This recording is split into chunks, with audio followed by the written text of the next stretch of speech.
दोस्तों आप सभी को पता है कि चीन और भारत की नोकझोंक हर वक्त चलती रहती है, लेकिन क्या आपको पता है कि भारत ने एक ऐसी तकनीकी ड्रोन विकसित की है जिसे देखकर उड़ गया है चीन का होश। आखिर क्या है भारत के पास जिसे देखकर थर्रा रही है चीन की सरकार। भारत का ये ड्रोन के आविष्कार को देखकर उड़े चीन की होश। दुश्मन के दांत खट्टे कर देगा ये ड्रोन, चीन और पाकिस्तान के उड़ाएगा होश। साथियों समय बदल रहा है और समय के साथ युद्ध के तौर तरीके भी बदल रहे हैं। पहले के समय होता था कि भारी भरकम टैंक और फाइटर जेट से युद्ध किए करते थे। अब भारी भरकम टैंक और जंबो फाइटर जेट्स का नहीं बल्कि छोटे मगर विस्फोटक हथियारों का जमाना है। और इस रेस में भारत ने भी एक ऐसे ड्रोन को विकसित किया है जो कि आने वाले समय में देश के दुश्मनों के पसीने छुड़ाने, रातों की नींद उड़ाने की क्षमता रखता है। ये ड्रोन खास तौर पर चीन और पाकिस्तान दोनों ही देशों से मुकाबला करने में ये भारतीय सेना की काफी काम आ सकता है। हेलो दोस्तों, मैं हूँ राम और आप देख रहे हैं तथ्य टीवी। तो चलिए आज के इस वीडियो में हम आपको भारत के बनाए गए ड्रोन के बारे में थोड़ा विस्तार से बताते हैं। लेकिन आगे बढ़ने से पहले आपसे छोटी सी रिक्वेस्ट है कि चैनल को सब्सक्राइब करके बेल आइकन दबाना न भूलें। दुनिया लगातार तरक्की कर रही है,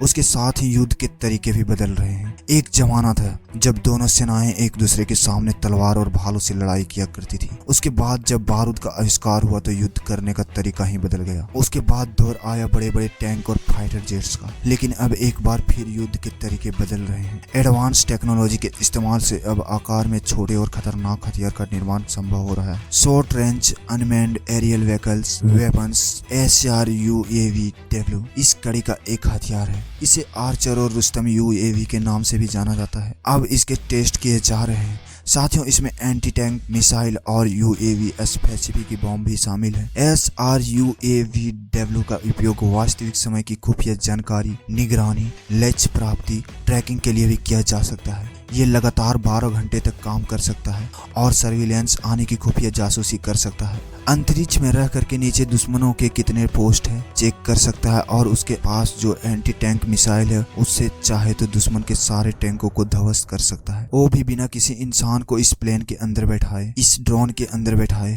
इसमें कोई इंसान नहीं बैठता, सारा काम रिमोट से आर्मी के बंकर या फिर दूसरी तरफ से किया जाता है। ये आर्चर 22,000 फीट की ऊंचाई पर रहते हुए टारगेट की हाई रेजोल्यूशन एकदम क्लियर कट तस्वीरें कैप्चर कर सकता है। ये इलेक्ट्रो ऑप्टिकल और इंफ्रारेड EO/IRV लोड से लेस है। बिल्कुल ऐसा ही कंट्रोल तपास MAL EUAV में भी इस्तेमाल किया गया है, इसीलिए इसके लिए अलग से किसी ग्राउंड कंट्रोल सिस्टम की आवश्यकता नहीं है। इस आर्चर का निर्माण DRDO यानी कि defence research and development organisation ने किया है। DRDO ने आर्चर की 2 वर्जन बनाया है। पहला बेसिक आर्चर है जिसका नाम SRUVW है और दूसरा आर्चर नेक्स्ट जनरेशन यानी आर्चर NG बेसिक। आर्चर के मिसाइल एवोल्यूशन टेस्ट अभी बाकी है, जहां UAV को एंटी टैंक मिसाइलों से लेस किया जाएगा और एक डमी टारगेट को हिट किया जाएगा। अगर आर्चर टेस्ट में पास हो जाता है तो उसे आर्मी और पैरामिलिट्री फोर्सेस में इस्तेमाल की अनुमति मिल जाएगी। जरा सोच के देखिए,